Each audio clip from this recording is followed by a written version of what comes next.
My name's Alan Pinder, and I've lived in this house for 30 years or so in Thornbury, and over that time we've done quite a lot of bits and pieces, energy efficient stuff, partly because we're concerned about the environment and we want to save energy, but also because we're aware that energy prices are going up and sooner or later we're not going to be able to afford it. So better to invest in energy saving measures earlier on rather than later. And then we've done various energy improvements since then: solar panels, external insulation to make the stone walls more efficient, bits of double glazing.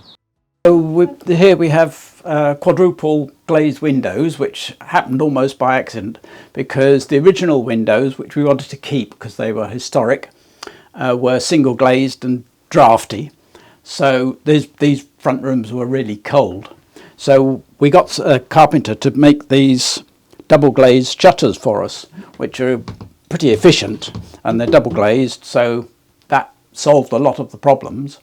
And then when we had the house, we did a whole refit scheme when we did the external insulation and various other measures.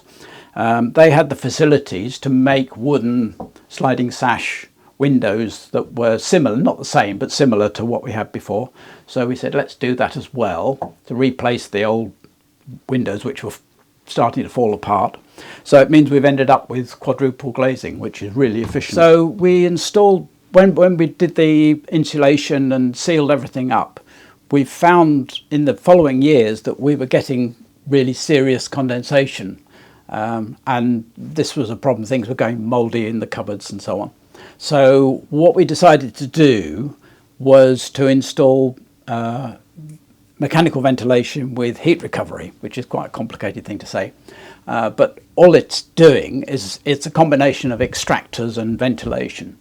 And what the end result is that we have blowers like this through the upstairs and one downstairs that blows clean warmed air into the house, and in the bathrooms we have extractors which suck out the moist air. When we originally did the house up, one of the problems that we had was there was no damp proof courses, and we thought that while we were doing the house up 25 years ago, we would relay the floors with damp proof courses throughout.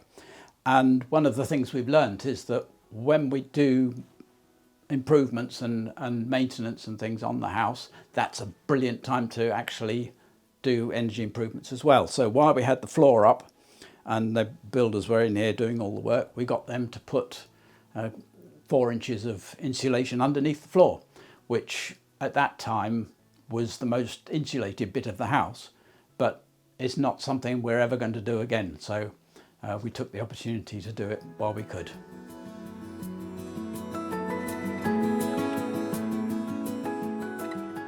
Probably the best thing we've done has been the solid wall external insulation. We don't have cavity walls, we're not energy efficient in that way, and there's lots of houses in the country that don't have cavity walls, and it's made a huge difference. It cut our bills by half, and it transformed the house from being a cold drafty place to a warm and snug and cosy, and it's brilliant. So I would always recommend insulation rather than solar panels and heat pumps and things like that, which sort of you do further down the line. So insulation is what I would recommend.